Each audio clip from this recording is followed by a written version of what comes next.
She knocked 3 times. Not timid, not strong either. Just enough to say she was still standing. Through the heat-warped glass of the front window, Mabel saw a shadow. Bare feet, torn skirt hem. The silhouette of a girl not yet 20, holding herself like she might fall apart if she let go for even a second. Mabel didn't move right away. Not out of cruelty. Just memory. Outside, the wind dragged dust across the path that wound through mesquite and dying sage. The girl knocked again. This time, her voice cracked through the stillness. "Please, I need water." Mabel exhaled. The screen door creaked open slow, and what she saw stopped her in the doorway. The girl's mouth was chapped white, her knuckles scraped, her hair pulled back with a strip of what looked like shoelace. She wasn't crying, but her eyes looked raw, the way wood looks after being sanded down to the grain. And Mabel saw it. The same look she'd once worn. But let's go back to where it all started. For days before, the sun had baked the dry hills behind Mabel's cabin until the rocks cracked like bones. She'd risen early as always, fed the chickens, swept the porch, filled the basin with water from the pump, and made coffee that was too strong for just one person. She didn't mind the silence. She didn't exactly like it either. It just was. Like the cracked leather of her old boots, or the way the floorboards sighed at night like someone still walked them. 12 years a widow. 12 years since Jed left for town and never came back. Bullet caught him in the ribs before he could draw. Wrong place. Wrong hour. Wrong man on the other end of the street. Mabel had built her life around small routines since then. The hens. The garden. The sewing. The letters she never sent. And the habit of listening, always listening, for a sound that might mean something was coming up the road. And that morning something did. It started as a shimmer on the horizon. Not the heat kind, but something real moving beneath it. As it got closer, Mabel saw the shape better. A girl stumbling. No horse, no pack, just a sliver of a shadow against the sun. She watched for a long while. Didn't open the door. Didn't go out to meet her. Not yet. By the time the girl reached the edge of the porch, her lips were bleeding. And then came that knock. Now, standing in the doorway, Mabel looked at the girl's face. Her cheek was bruised high along the bone, the kind of mark that came from the back of a hand. She smelled of sweat and dust and desperation. Mabel didn't ask who she was. Didn't ask what had happened. She stepped aside. "Come in." The girl blinked, as if she hadn't expected that part to work. She crossed the threshold like someone who thought it might vanish any second, and Mabel led her to the table.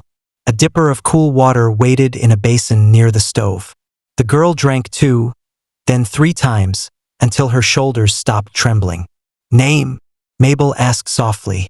The girl wiped her mouth with the back of her hand. "Ruthie." Mabel nodded once. "Sit a spell, Ruthie. You can rest your feet." Ruthie glanced around the cabin, eyes darting like a rabbit expecting a trap. She finally eased into the wooden chair closest to the wall. Mabel saw how she angled herself slightly, ready to run. The silence stretched. Mabel returned to the stove, poured a second cup of coffee, set it on the table without comment. She didn't expect the girl to drink it. She just wanted her to know it was there. "You runnin' from someone?" she asked finally, without turning. Ruthie didn't answer. Mabel didn't press. Instead, she walked to the door, pushed it shut with the heel of her boot, and bolted it. The latch clinked in the quiet like the drawing of a pistol. "You're safe here," she said. "For now." For the first time, Ruthie's shoulders fell. Just slightly, like the words carried weight she hadn't let herself hope for. Outside, the wind picked up again, sweeping dust against the walls like a whisper. That night, Mabel let Ruthie sleep in her own bed while she took the rocker by the stove. The girl hadn't said more than 20 words all day, but when she finally laid down, she cried quiet into the pillow, the kind of cry someone learns to do in hiding. Mabel sat still in the rocker, not asleep, not watching, just remembering. Remembering the night she'd run barefoot into the hills, blood dripping down her legs, her baby gone before she ever had a name to give her. Remembering the cabin she'd collapsed at, how the woman inside had said, "Come in," before Mabel could even ask. Morning came with soft light and a rooster's lazy crow. Mabel made cornbread and eggs. She heard Ruthie stir and start to move. The girl emerged wrapped in a quilt, looking like she'd forgotten what warmth was. Mabel nodded at the plate. "You're too skinny." Ruthie sat down without a word. She didn't say thank you. She didn't look up. Mabel didn't mind. She knew what healing looked like. It started ugly. As the day stretched on, Mabel watched her guest. The way she kept glancing out the window. The way she flinched at sudden sounds. The way she touched her wrist like something used to be tied there. Late in the afternoon, Ruthie finally spoke again. "You ever lost everything?" Mabel sipped her coffee. "No, just nearly." Ruthie nodded slowly. Then, as if pulled by some invisible thread, she stood and walked to the door. She looked out at the scrubland, the hills, the distant sky. Then she said the words that made Mabel's stomach turn cold. "They'll come lookin'. Might already be close." Mabel didn't ask who. Didn't need to. She reached over, turned the bolt again on the door, and said the same words she'd heard 12 years ago. "Ding le chinkong." Mabel never asked questions she wasn't ready to answer herself. But the second day Ruthie stayed, the shadows shifted. It started with the hawk. Late morning, Mabel spotted it circling wide over the north ridge. Too low, too steady. Hawks meant meat on the ground. Something dead, or something crawling. She followed its path, squinting past the chicken coop, toward the spot where the path split in two, one way toward the old silver mines, the other toward nothing but scrub. That was when she saw the hoofprints. Fresh. 3 horses, maybe 4, riding heavy, tight formation. No wagon. No trail dust. Men moving with purpose. Ruthie was by the fence, feeding the goat half an apple, her eyes distant. "They were close this morning," Mabel said without looking at her. Ruthie's hand stilled. She didn't turn. "Wasn't sure they'd follow." "They are." Ruthie lowered her head. "They'll kill you too." Mabel shook her head slowly. "Don't know that yet. They don't leave witnesses." Now Ruthie turned, not fast, but with that haunted slowness like someone rising from a nightmare. She crossed the yard barefoot, stopped just short of Mabel.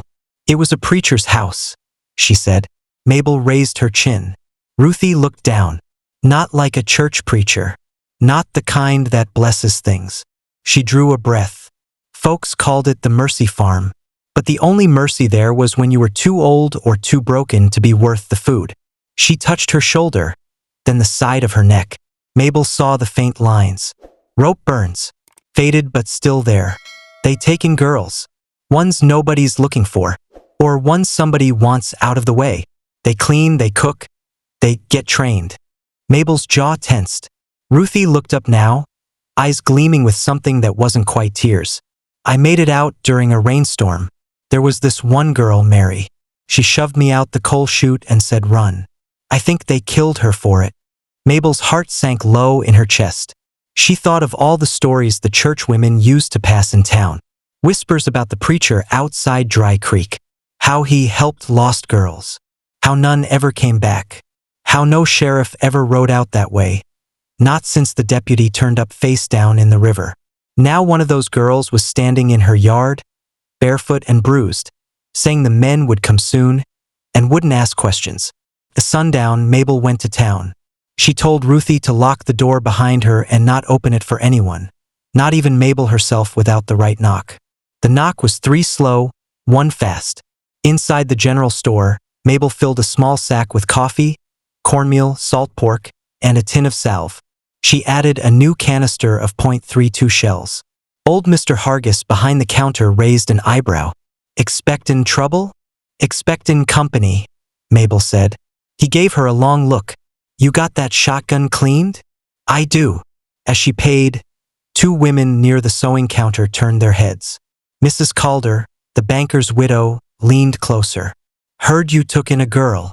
Mabel didn't blink. "I did." Mrs. Calder's lips tightened. "You don't know where she's from. Could bring danger. Could bring hope." The other woman, Miss Eugenia from the schoolhouse, whispered, "They say she ran from Dry Creek, that place with the preacher. That's not a man you cross." Mabel's voice didn't rise. "Maybe he ain't a man at all. When she got back, the house was quiet. The lamp burned low inside. She gave the knock, 3 slow, 1 fast, and the door opened. Ruthie's face appeared, pale with relief. "They passed by," she whispered. "Didn't stop, but I saw them through the trees. 4 of them." Mabel stepped inside, shut the door, and bolted it. "You're stayin' in the root cellar tonight," she said gently. "It's hidden under the flour barrel.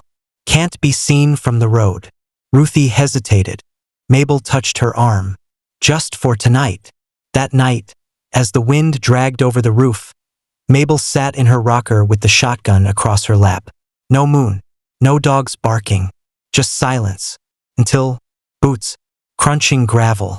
Not hurried, not trying to hide, but not friendly either. Then a voice smooth as polished wood. "Miss Mabel? We're just passin' through." She stood and stepped to the door. Didn't open it, just answered through the wood. "Keep passin'." Then, the voice chuckled. "That girl, Ruthie, she's real sick, dangerous, needs help. From men like you?" Mabel said low. Silence. Then the voice came again, colder now. "Be real shame if your house caught fire, Miss Mabel. Real shame." Inside the cellar, Ruthie could hear it all. She held her knees to her chest, breathing shallow, listening to the creak of the floorboards above, the shotgun being lifted. Then Mabel's voice, firm and plain. "You got 5 seconds to turn around." Outside, boots shuffled. Then the sound of a match. A cough. One man muttered, "She ain't bluffin'," and then silence. They were gone. For now. Mabel stood still a long time after. The night didn't feel safer, just postponed. In the cellar, Ruthie bit down on her sleeve to keep from sobbing too loud. But in her heart, for the first time since Mary shoved her out that chute, she believed maybe, just maybe, someone might stand for her, even if it cost them everything. By morning, the stillness had a different weight. The kind that sits on your chest before you open your eyes. The kind that makes birds go quiet and dogs burrow under porches.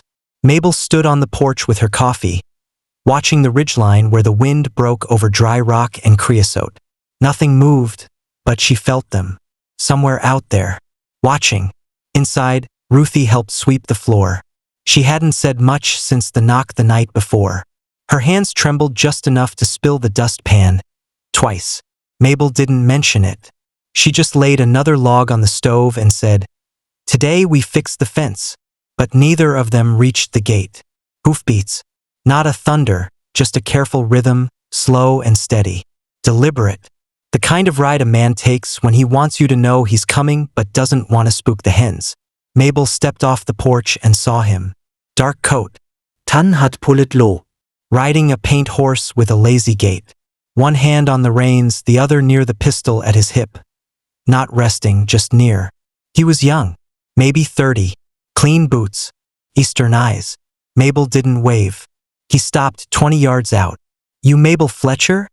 he called. "That depends who's a skin." He dismounted like he didn't expect to stay long. Walked forward, slow. "Deputy Alan McCrae. Sheriff sent me up from Dry Creek." Mabel didn't flinch. "You /re a long way from Dry Creek." He nodded. "Heard you had a girl here. One we've been looking for. She's not yours to take." He raised a brow. "Not mine at all, ma'am. Just under concern. That place she left, the preacher's place, they've filed formal complaint. Say she stole from em. Say she was violent." Mabel crossed her arms. Didn't know slavery was still legal in Dry Creek. McCrae's mouth twisted. Not a smile, not a frown.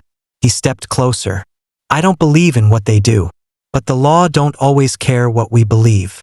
Inside, Ruthie pressed herself against the cabin wall. She could hear every word through the glass. McCrae took off his hat now, held it in both hands.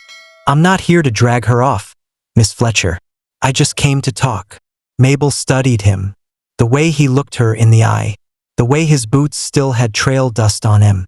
Not polished. Not fake. "She's not ready to talk," Mabel said. McCrae sighed, glanced at the door. "I don't doubt what they do out there is wrong. But they're powerful. And if she stays here, they'll keep coming. Might not be men like me next time. Mabel stared past him, toward the horizon. I know. He paused, then added, they said she killed one of their men. Mabel didn't react. McCrae tipped his head. Did she? IDV helped her if she had. That made him flinch just a little. He nodded once, placed his hat back on and turned to mount up. Before he did, he looked back. You've got until sundown. After that, Preacher Harlan'll send his own. He rode off slow. Inside, Ruthie moved like someone who'd already begun dying. He's right, she whispered. They won't stop. They'll burn it down with both of us inside. Mabel filled the kettle and set it on the stove. They come to burn. They better bring water.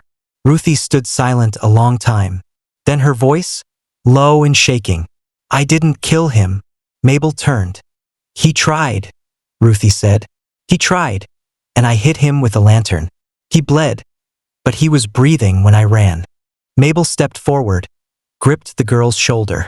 You don't owe me your shame. Ruthie blinked fast. I don't have any shame, she said. I have rage, and a scar, and the memory of 5 girls who didn't make it out. She looked up now, straight into Mabel's face. I'd do it again. The stove crackled. Mabel gave a small nod. Then you're not going back.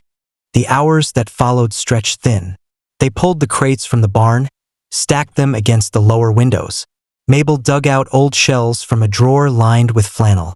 Ruthie found a skinning knife and held it like someone who remembered the weight of fear. Around 3 o'clock, a dust cloud formed on the southern road. 6 riders. Too fast for neighbors. Too slow for soldiers. The kind of speed a man uses when he doesn't expect a fight, or doesn't care if there is one. Mabel stood on the porch, shotgun across her arms. They're early. Ruthie stood beside her. They're sure of themselves. When the riders crested the hill, they stopped 50 yards from the cabin. The leader wore black, long coat, silver cross swinging on his chest. Preacher Harlan. He looked like he never blinked, like he'd forgotten how. He didn't dismount. Mabel Fletcher, he called. You're harboring stolen property. Mabel's voice cut the stillness. She's a person, not a mule. She is ours. Not anymore. He raised a hand, palm flat. His men began fanning out. Don't make us take her. Mabel raised the shotgun. Not aiming, just reminding. You'll take her over my body. The preacher smiled. Not warm, not real. That's fine. And then silence again, too long. Long enough to think. Long enough to wonder what it would cost. Then Ruthie stepped forward. Not away from the cabin, but down the steps, toward the dirt. Mabel, she said softly. Let me. No. But Ruthie kept walking. Every footstep was quiet as dust. Every step a weight. She stopped 20 feet from the riders. Looked at them all, not with fear, with something colder. You remember Mary? She said, loud enough to carry. She was 14.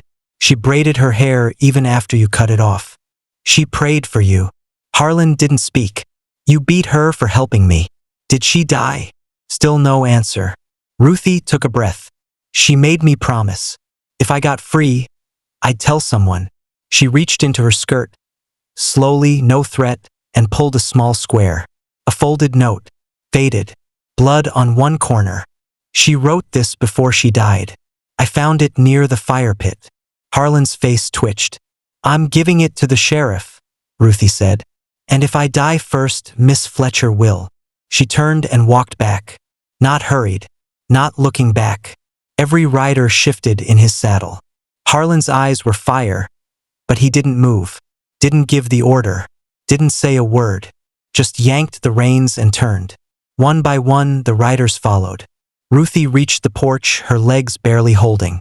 And when Mabel caught her, Ruthie let herself cry for the first time. The next morning, the world was made of silence. No riders, no dust, no hoofprints. Just the faint cry of a hawk overhead and the whisper of wind dragging across the porch steps. Mabel opened the door slow, half expecting blood, half expecting fire. But the yard looked the same as yesterday, and the day before that. She stepped out with her rifle slung over her shoulder and her shawl tight against the early chill. Ruthie followed, holding 2 mugs of coffee, eyes dark from the sleepless night. "He didn't say a word," Ruthie whispered. "He just rode off." Mabel took a mug. "He was calculating. Men like him always are." Ruthie stood quiet a moment, watching the hills. "Do you think he'll be back?" Mabel sipped.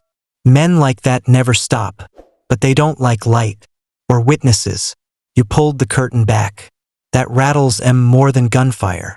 They spent the morning resetting the barrels and boxes, not because they expected another fight, but because the habit had set in, and because fear lingers in the bones even after danger passes. By noon, a knock sounded. 3 slow, 1 fast. Ruthie froze. Mabel reached for her gun, then stopped. She opened the door. Deputy McCrae stood there, alone. He looked dusty, tired, but his eyes were clear. "Got a letter dropped at my desk this morning," he said. "Anonymous. No return. Just the note your girl found. And this." He pulled out a second piece of paper. This one was official. Signed affidavit from a farmhand near Dry Creek. Said he saw girls being whipped. Said he saw bodies buried out back. Said he was willing to testify. "I don't know who sent it," McCrae said, looking between them. "But it matches what she told me." He handed the notes to Ruthie. "She's not wanted anymore. Not by the law." Ruthie held the pages like something sacred. "Preacher?" Mabel asked. McCrae shook his head. "Gone. Him and his men cleared out of Dry Creek sometime last night. Maybe toward the border. Maybe into the hills. Nobody's seen him. Nobody's gonna look too hard." He looked at Ruthie, softer now. "You don't have to hide anymore." For the first time since Mabel met her, Ruthie's shoulders dropped without fear behind them. Not collapse, just release. McCrae tipped his hat and turned to go. Before he mounted his horse, Ruthie called out, "Why'd you help?" He turned back, eyes narrowed against the sun.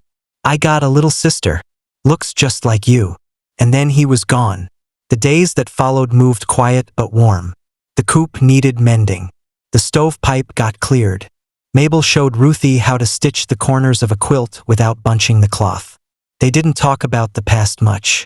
But one afternoon, while shelling peas, Ruthie said, "I keep dreaming of Mary. She never speaks. Just stands under that cottonwood and looks at me." Mabel didn't ask what she thought it meant. She just reached over, placed a gentle hand on Ruthie's wrist. "She knows you kept the promise." Ruthie's mouth trembled. She looked away, but didn't pull her hand back. That winter, snow fell thick enough to blanket the prairie in silence. They took turns chopping wood, boiling stew, and reading from the worn Bible Mabel kept under the breadbox. Not for preaching, just for comfort. Ruthie read aloud most nights. Her voice still cracked on some words, but the rhythm was steady, and her hands didn't shake anymore. Spring came with rain, not enough to flood, but enough to turn the dust into breathing earth again. The hens started laying more. The garden fought its way back to green. One morning, Mabel came into the kitchen to find Ruthie standing at the table, eyes wide. A letter, folded neat. No name, just a note inside. "The girl who ran lived. The others are free now. The house is ash." And beneath that, pressed between the pages, a single braid of hair, tied with blue ribbon. Mary's ribbon. Ruthie dropped into the chair like her legs had given out. Her hand went to her mouth. Her eyes welled up, but she didn't cry. She just nodded slowly, and held the braid like it was gold. That summer, Ruthie took to walking into town by herself. The townsfolk no longer whispered. Some waved, some nodded, some just looked away but not in fear. In time, the preacher's name became a warning, not a threat, and people began to send girls to Mabel's door. Not runaways, not yet, but the kind who needed a place to land, to rest, to learn to breathe again. Mabel didn't turn any away. Ruthie taught them to cook, to write, to braid each other's hair. She let them cry but didn't push them to. She knew the weight of silence, and how long it takes to unlearn it. One evening, as the sun dropped behind the ridge, Mabel watched Ruthie leading 2 girls down to the stream. Laughter floated on the air like something rare. The older woman sat back in her rocker, wrapped her shawl tight, and whispered, just once, to the sky, "Thank you for knocking." Then she closed her eyes and listened to the sound of life blooming again. Years later, no one remembered the preacher's real name. They called him the ghost of Dry Creek, if they called him anything at all. Some said he was still out there, burned up in the desert sun, wandering blind from the sins he carried. Others said he was shot crossing the border, unmarked and buried beneath sand. But Ruthie didn't speak of him anymore.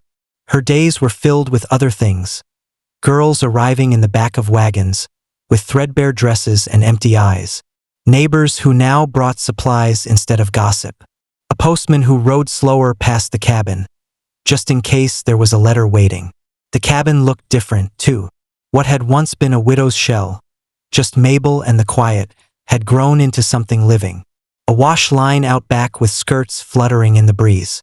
2 benches near the garden where girls practiced reading aloud. The smell of cornbread and wild onions drifting through the trees. They never called it a school, or a home, or a mission. It was just Mabel's place, and Ruthie's, and anyone else who needed a second chance. Mabel grew slower in the legs but sharper in the eyes. She still cleaned her shotgun every Sunday, still mended her own boots, still refused to let anyone bring her pity. Sometimes, in the evening, Ruthie would sit on the porch with her, watching the sun melt behind the ridge. She would have liked this, Ruthie said once. Mabel didn't ask who. She just nodded. I know. They spoke less now, but that didn't mean less was felt. The silence was easier, somehow, fuller. By the 3rd year, folks from town began to ask Ruthie for help with things that had nothing to do with trouble. A woman needed help writing a letter to her cousin back east. A boy needed a lashing sewn back on his boot. A merchant offered her a horse, just because she once stitched his wife's hand after a kitchen accident. She turned most offers down. She stayed rooted where the pain had been, because that was where healing had grown. But one summer, just after the apple trees started to bloom, a young girl arrived, barely 10, mute, clutching a drawstring pouch so tight it had rubbed her palms raw. Her name, they learned, was Ella. No one knew where she came from. A man dropped her off with no words, tipped his hat, and rode away. Ella didn't speak for days. Then one night, Ruthie sat beside her on the floor, brushing the girl's hair gentle, like untangling thread. Ella opened the pouch and handed Ruthie something. A folded ribbon. Blue. Ruthie's heart stopped. She unfolded it slowly. Inside was a note, scrawled in a hand barely legible. Your story saved me. She told it to us. I made it out too. Mabel watched from the stove, not speaking. Ruthie closed her eyes. She wrapped the ribbon around Ella's wrist. You're safe now, she whispered. You /re-home. Time passed like seasons do, not rushed, not still. Mabel passed quietly one autumn morning, sitting in her chair with a shawl across her knees and the Bible open to the Psalms. Ruthie found her with a faint smile on her lips, and the fire still warm. The town buried her on the hill above the cabin. No preacher, just words. Each girl, everyone who had passed through that place, stood around the grave, placing small stones, wildflowers, and strips of ribbon. And when it came time for Ruthie to speak, she didn't raise her voice. She just placed a hand on the headstone and whispered. She made room for me when no one else did. Then, more quietly, I hope I made her proud. The years continued. The porch needed new planks. The roof needed patching. The chickens grew fat and lazy. And Ruthie, though the lines came to her face and her hands grew rough, never left, because the world had come to her now. She still told stories at night, still walked with new girls down to the stream, still kept Mary's braid in a small box by the bed, with a lock of Mabel's hair wrapped in linen beside it. And sometimes, just before sleep, Ruthie would sit on the porch, eyes on the stars. She didn't always pray, but she always whispered something. Sometimes it was thank you. Sometimes it was I'm still here. And once in a great while, when the wind stirred and the sky felt heavy with memory, she whispered the words that started it all. Please, I need water. And in her heart, she heard Mabel's voice again. Come in,